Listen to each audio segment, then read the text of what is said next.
Hello दोस्तों, नमस्कार। आप सभी का मेरे YouTube चैनल पर हार्दिक स्वागत है।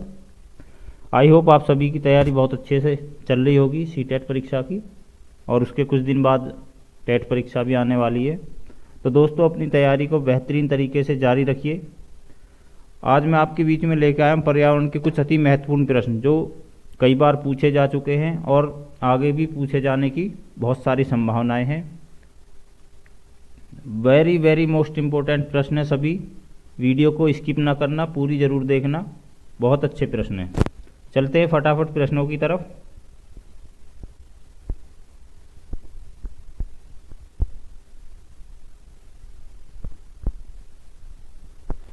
ठीक है, चलते हैं। प्रश्न एक, निम्न में से रोगों का वह समूह चुनिए जो मच्छरों से फैलता है। ऐसा कौन सा समूह है जो मच्छरों के द्वारा फैलता है? Option A dengue, malaria, chikungunya. Option B malaria, हैजा, मियादी बुखार। ऑप्शन सी मलेरिया, डेंगू, हैजा। या ऑप्शन डी मलेरिया, चिकनगुनिया, मियादी बुखार। प्रश्न में क्या पूछा? जो मच्छरों से फैलते हैं रोग, वो पूछा गया है। तो मच्छरों से जो रोग फैलते हैं गाइज, आपके हो गए डेंगू, मलेरिया और चिकनगुनिया। डेंगू, मलेरिया और चिकनगुनिया, पहला ऑप्शन। डेंगू, मलेरिया और चिकनगुनिया, ये रोग जो हैं मच्छरों के द्वारा फैलते हैं। चलते हैं नेक्स्ट।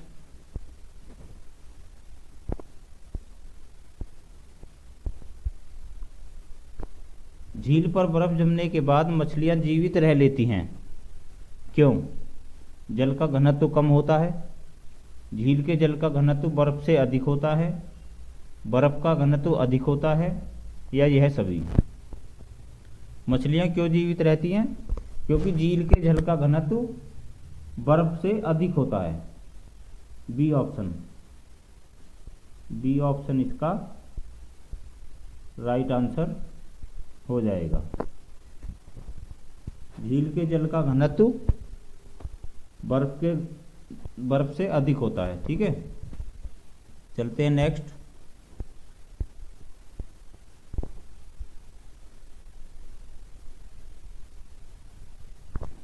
उस वैज्ञानिक का नाम क्या है जिसने सर्वप्रथम मच्छर के पेट के अंदर ताक झांकी और सिद्ध किया कि मलेरिया मच्छर से फैलता है? और इस अनुसंधान के लिए उस वैज्ञानिक को क्या मिला था? नोबेल पुरस्कार भी मिला था। तो कौन सा वैज्ञानिक है? Ronald Ross, Charles Darwin, Weber या जॉर्ज?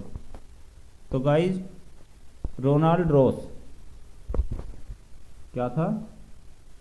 वैज्ञानिक रोनाल्ड रॉस ऐसा वैज्ञानिक था जिसने मच्छर के पेट के अंदर ताक झांक कर दी थी। आप देख लीजिए कितना छोटा सा मच्छर होता है, उसके अंदर भी उस वैज्ञानिक ने ताक झांक कर दी थी और ये सिद्ध कर दिया था कि मलेरिया मच्छर के द्वारा ही फैलता है। तो इसका राइट आंसर हो जाएगा guys option A, Ronald Ross. बहुत बेहतरीन प्रश्न है, लाजवाब प्रश्न है। चलते हैं नेक्स्ट। गाइज, अगर आप हमारे साथ हमारे व्हाट्सएप चैनल पर भी जुड़ना चाहते हैं तो आपको लिंक मिल जाएगा कमेंट बॉक्स में। आप हमारे साथ व्हाट्सएप ग्रुप पे भी जुड़ सकते हैं। प्रश्न 4, जूट का रेशा जूट के पौधे के किस भाग से प्राप्त होता है? जूट का पौधा जड़ से, तना से, पत्ते से या फूल से? तो गाइस, जूट का जो रेशा होता है वो हमें मिलता है उसके तने से।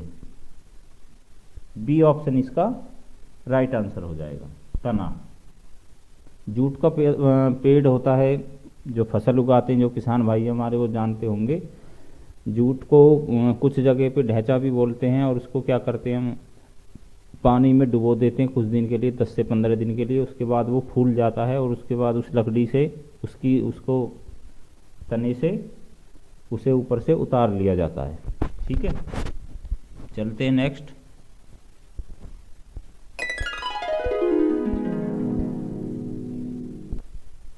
कथक किस क्षेत्र का शास्त्रीय नृत्य है?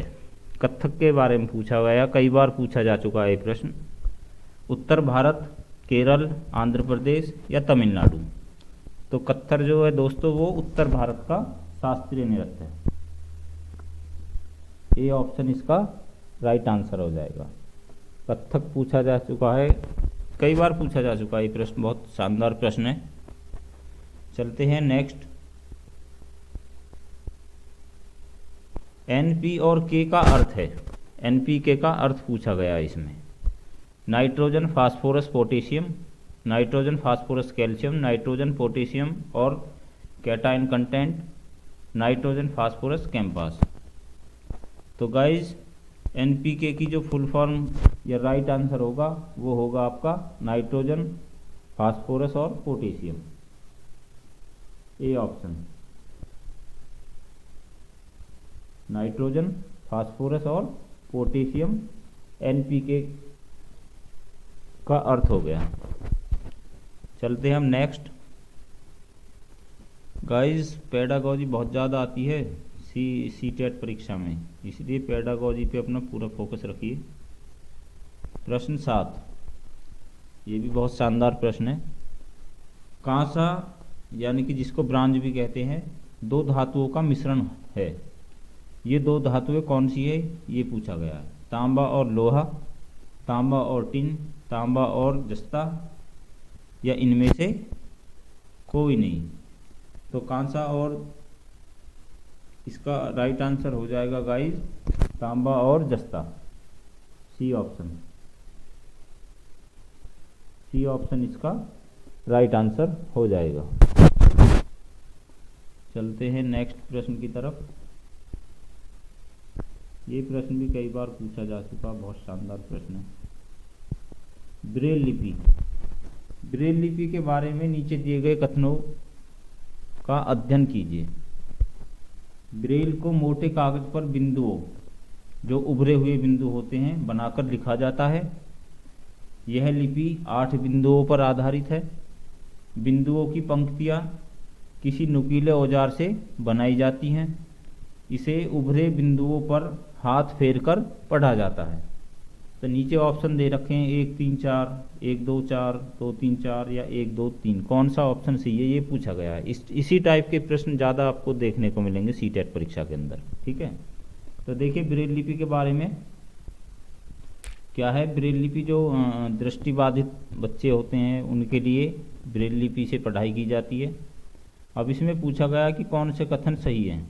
देखिए ब्रेल को मोटे कागज पर बिंदु, उभरे हुए बिंदु, ये सच्चाई है, ये ठीक है। यह लिपि 8 बिंदुओं पर आधारित है, ये क्या है, ये रॉन्ग है। 8 बिंदुओं पर नहीं, कितने बिंदुओं पर, 6 बिंदुओं पर, 6 बिंदुओं पर आधारित होती है, यानी कि ये ऑप्शन इसका गलत हो जाएगा। बिंदुओं की पंक्तियाँ किसी नुकीले औजार से बनाई जाती है, ये राइट है। इसे उभरे बिंदुओं पर हाथ फेरकर पढ़ा जाता है, ये भी राइट है। यानी कि 1 3 और चौथा, ये तीनों राइट है। 1 3 4 कौन से में, 1 3 4, ए ऑप्शन, 1 3 4, ठीक है। ए ऑप्शन इसका राइट आंसर हो जाएगा। बहुत शानदार प्रश्न है, कई बार पूछा जा चुका है ये भी। चलते हैं नेक्स्ट। दोस्तों अगर प्रश्न अच्छे लगे तो वीडियो को लाइक शेयर जरूर कर देना। भूकंप की तीव्रता मापने का यंत्र है। भूकंप आता है जैसे आपने देखा होगा, तो उसकी तीव्रता मापी जाती है किससे, फिजियोग्राफ, सिस्मोग्राफ या कार्डियोग्राफ या बैरोग्राफ। तो दोस्तों भूकंप की तीव्रता जो मापी जाती है वो सिस्मोग्राफ के द्वारा, सिस्मोग्राफ, बी ऑप्शन इसका राइट आंसर हो जाएगा। सिस्मोग्राफ के द्वारा हम उसकी तीव्रता मापते हैं कि कितने 6 है या 6.5। अभी तो आपने देखा होगा एक जगह विदेश में आया था, वो 6 से ऊपर था, उसकी तीव्रता तो जो थी वो 6 से ऊपर थी। और 6 से ऊपर का जो तीव्रता होगी वो काफ़ी भयंकर होती है, बहुत जान माल का नुकसान होता है उसमें। चलते हैं नेक्स्ट।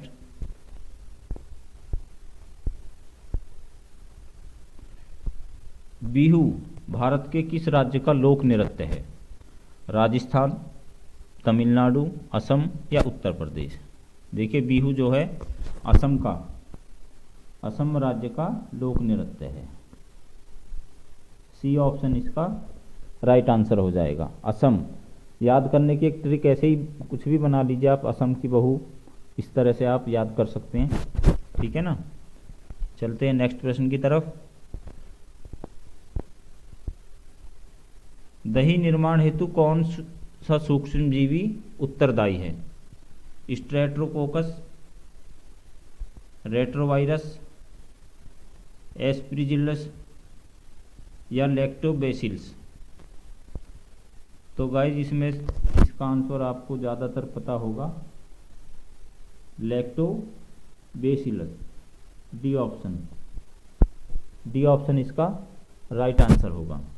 लैक्टोबैसिलस जो है एक सूक्ष्मजीवी होते हैं जो दही जमाने का काम करते हैं, ठीक है। चलते हैं नेक्स्ट। भोपाल गैस त्रासदी किस गैस के कारण हुई थी? ये भी बहुत लाजवाब प्रश्न है। अमोनिया, मीथेन, मिथाइल आइसाइनेट या मिथाइल आइसोसाइनेट। तो भोपाल गैस त्रासदी जो हुई थी वो हुई थी methyl isocyanate, D option. Methyl isocyanate एक गैस ही, इसके कारण वो त्रासदी हुई थी भोपाल में, ठीक है। डी ऑप्शन इसका राइट आंसर हो जाएगा। अब चलते हैं नेक्स्ट।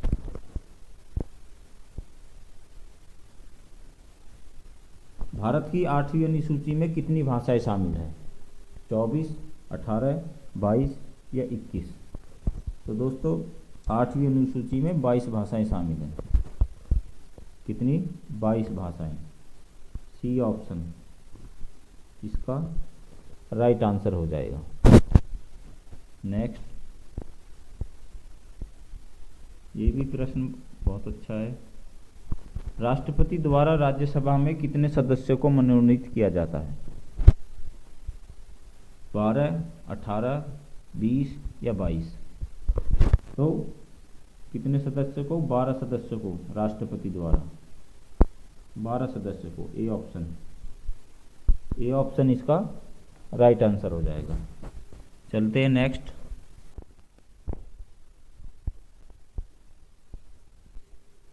प्रश्न 15।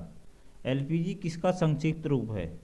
लो पेड गैस, लोकल पैसेंजर गाड़ी, लिक्विफाइड पेट्रोल गैस या लोकल पेट्रोलियम गैस? एलपीजी की फुल फॉर्म पूछिए एक तरह से, ठीक है। और ये हो जाएगा आपका liquefied petroleum gas, C option. C option इसका राइट आंसर हो जाएगा। एलपीजी की फुल फॉर्म में लिक्विफाइड पेट्रोलियम गैस, जैसे सीएनजी की होती है कंप्रेस्ड नेचुरल गैस, ठीक है। ये भी पूछ लिया जाता है, कई बार पूछा गया। चलते हैं नेक्स्ट।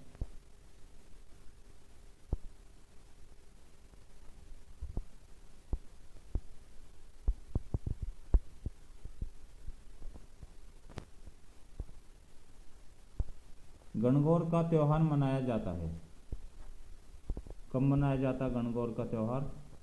चैत्र शुक्ल तीज को, श्रावण शुक्ल तीज को, भाद्रपद कृष्ण पक्ष अष्टमी को या चैत्र शुक्ल नवमी को? तो गणगौर का त्योहार जो मनाया जाता है गाइज, वो मनाया जाता है चैत्र शुक्ल तीज को, ए ऑप्शन। ए ऑप्शन इसका राइट आंसर हो जाएगा। चलते हैं नेक्स्ट।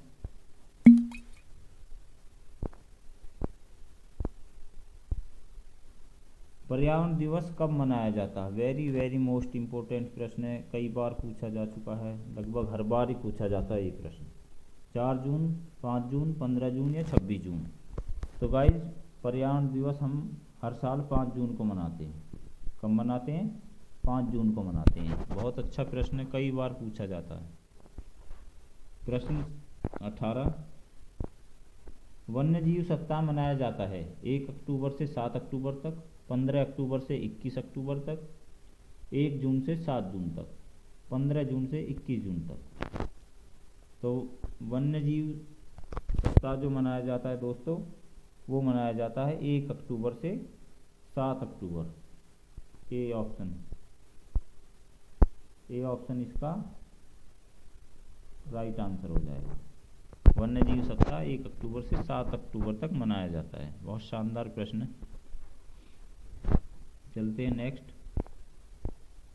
चिपको आंदोलन के प्रेरणता हैं कौन है? किरण बेदी, सुंदरलाल बहुगुणा, मेघा पाटेकर या इनमें से कोई नहीं। ये प्रश्न भी हर बार ही पूछा जाता है।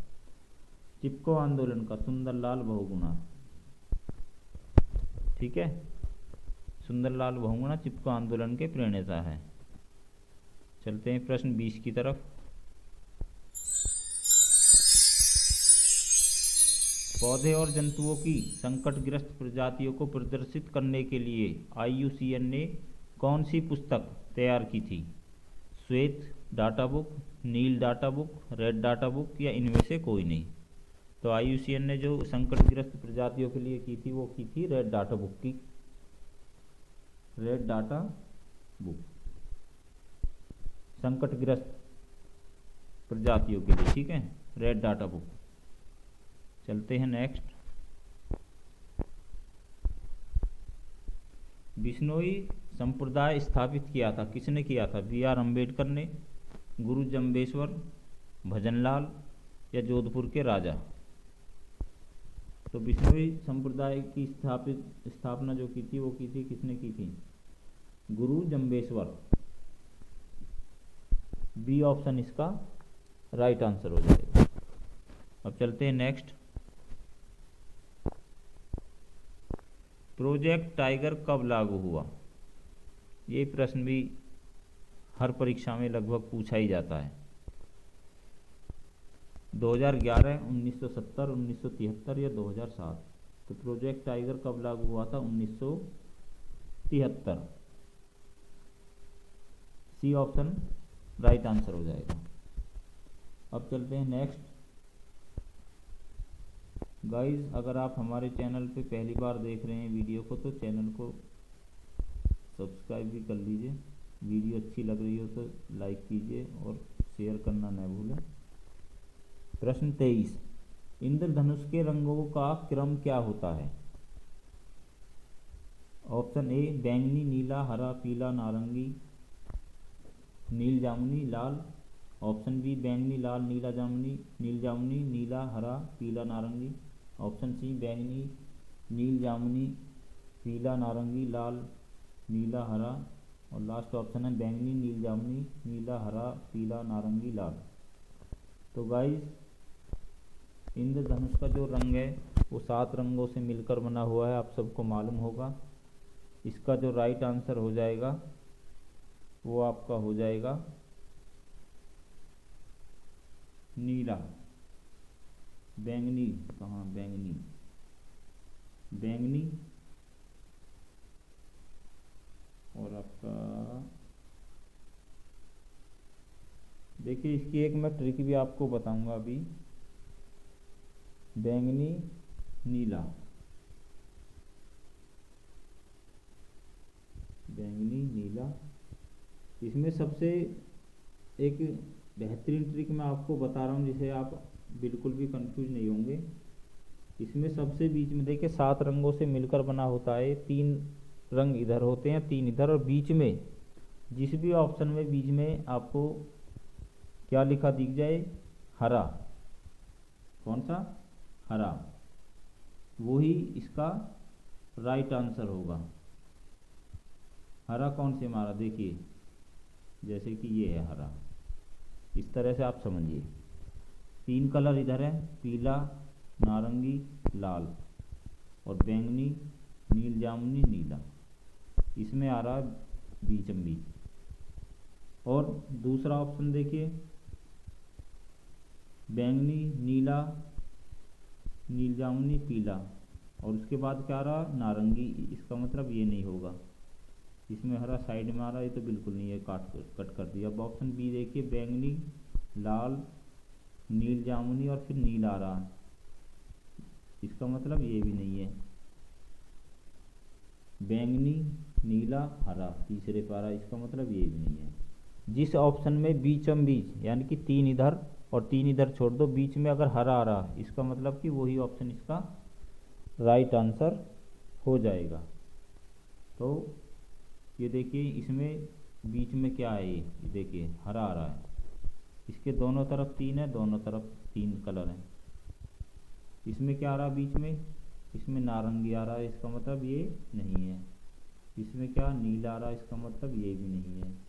इसमें क्या आ रहा है पीला, इसका मतलब ये भी नहीं है। तो ग्रीन हरा हमारा बीच में आ रहा है, इसका मतलब डी ऑप्शन इसका राइट आंसर हो जाएगा। इसको याद करने की एक और ट्रिक है, आप भी जानते होंगे वैसे, विबग्योर, क्या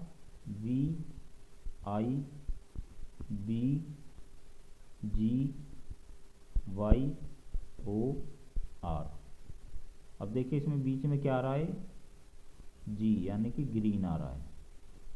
ये इसकी सबसे बेहतरीन ट्रिक है, आप इसे अच्छे से समझ लीजिए, ठीक है। तो फोर्थ ऑप्शन यानी कि डी ऑप्शन इसका राइट आंसर हो जाएगा। इसका मतलब क्या है कि ये वाला क्रम बिल्कुल सही है। कौन सा क्रम, चौथा वाला, डी ऑप्शन का जो क्रम है वो बिल्कुल सही है, बाकी सारे गलत दिए हुए हैं। चलते हैं अब नेक्स्ट प्रश्न की तरफ। इसका मतलब आप समझ लीजिए, देखिए मैं बताता हूँ आपको क्या करना है। सबसे पहले क्या आता है बैंगनी, उसके बाद नीला जामुनी, उसके बाद नीला, फिर हरा, फिर पीला, फिर नारंगी और सबसे लास्ट में क्या होता है लाल रंग होता है। ये इसका इंद्रधनुष का रंगों का क्रम है, सही क्रम बोलते हैं इसको, ठीक है। उम्मीद करता हूँ सभी को अच्छे से समझ आ गया होगा। अब चलते हैं नेक्स्ट प्रश्न की तरफ। विश्व ओजोन दिवस मनाया जाता है, कब मनाया जाता है ओजोन दिवस? 21 मार्च, 16 सितंबर, 25 अप्रैल या 5 जून। तो ओजोन दिवस जो मनाया जाता है गाइस, वो मनाया जाता है 16 सितंबर को। बी ऑप्शन इसका राइट आंसर हो जाएगा। 16 सितंबर को ओजोन दिवस मनाया जाता है। चलते हैं फटाफट अब आगे। हेली राष्ट्रीय उद्यान किस राष्ट्रीय उद्यान को पूर्व में कहा जाता था? हेली राष्ट्रीय उद्यान किस राष्ट्रीय उद्यान को पूर्व में कहा जाता था? जिम कॉर्बेट राष्ट्रीय उद्यान, राजाजी राष्ट्रीय उद्यान, दुधवा राष्ट्रीय उद्यान या इनमें से कोई नहीं। तो हेली राष्ट्रीय उद्यान जो कहा जाता था दोस्तों, जिम कॉर्बेट पार्क को पहले कहा जाता था। अब फिलहाल में इसको जिम कॉर्बेट राष्ट्रीय उद्यान कहते हैं, लेकिन पहले इसको क्या कहते थे, हेली राष्ट्रीय उद्यान के नाम से इसे जाना जाता था। चलते हैं नेक्स्ट। बहुत लाजवाब प्रश्न है गाइस, वीडियो को मिस मत करना, बस सभी प्रश्नों को देखना अच्छे से। प्रश्न 26, जो व्यक्ति जंगल में कम से कम 25 वर्षों से रह रहे हैं,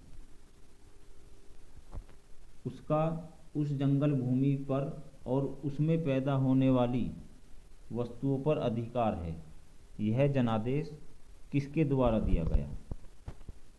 ऑप्शन दे रखे हैं, संविधान आदेश विधेयक 2012, भारतीय जंगल अधिनियम 1927, जंगल अधिकार अधिनियम 2007 या भूमि अधिग्रहण अधिनियम 1894।